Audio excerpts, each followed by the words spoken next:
একজন লিবিয়ান যুবক, নাম তার আমের, সৌদি আরব যাচ্ছিল হজ করার জন্য। যেইমাত্র সে এয়ারপোর্টে পৌঁছালো, তার নাম দিয়ে নিরাপত্তা সংক্রান্ত একটি সমস্যা দেখা দিল। নিরাপত্তা বাহিনীর লোকেরা তাকে বলল, একটু অপেক্ষা করো, আমরা চেষ্টা করছি সমস্যাটা সমাধান করতে। এই সময় অন্য সব হাজিরা তাদের প্রক্রিয়া শেষ করে প্লেনে উঠে পড়ল, আর প্লেনের দরজা বন্ধ হয়ে গেল। কিছুক্ষণ পর সমস্যা ঠিক হয়, কিন্তু পাইলট দরজা খুলতে রাজি হল না। প্লেন চলতে শুরু করলো এবং আমেরকে ফেলে রেখে উড়ে গেল। অফিসার তাকে সান্ত্বনা দিয়ে বলল, মন খারাপ করো না, হয়তো এটা তোমার ভাগ্যেই ছিল না। কিন্তু আমিরের জন্য ছিল অটল বিশ্বাস। সে উত্তর দিল, আমার নিয়ত হজের, ইনশাল্লাহ আমি যাবই। হঠাৎ খবর এলো প্লেনটিতে যান্ত্রিক সমস্যা হয়েছে, সেটি ফিরে আসছে। প্লেনটা ফিরে এলো, মেরামত করা হলো, কিন্তু তাও পাইলট আমিরের জন্য দরজা খুলতে রাজি হল না।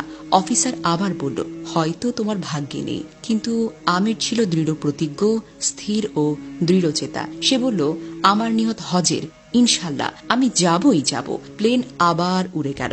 কিছুক্ষণ পর আরেকটা খবর এলো, প্লেনে আবারও সমস্যা হয়েছে। এবার নিজেই পাইলট বললেন, আমি আর উড়ব না যতক্ষণ না আমের প্লেনে উঠে। শেষ পর্যন্ত আমের প্লেনে উঠল।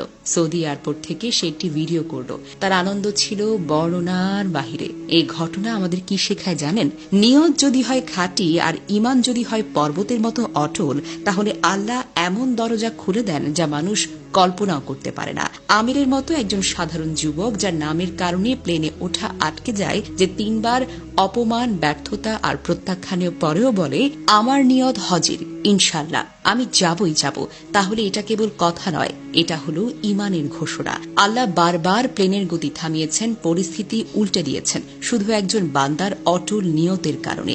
এটাই হলো ঈমানের শক্তি। আল্লাহ নিজেই বলেছেন, যে আল্লাহকে ভয় করে তিনি তার জন্য উত্তরণের পথ করে দেন। সূরা তালাক আয়াত সংখ্যা 2। আল্লাহ যার জন্য যা চান তার জন্য সহজ করে দেন। সূরা আলা আয়াত 8। তাই আমাদের উচিত পথ যত কঠিন হোক বিশ্বাস হারানো নয়, বরং আরো বেশি দোয়া, আরো বেশি দৃঢ়তা। ফলাফল নয়, নিয়ত ঠিক করাটা জরুরি, কারণ নিয়ত খাঁটি হলে ফলাফল আপনা আপনি চলে আসবে।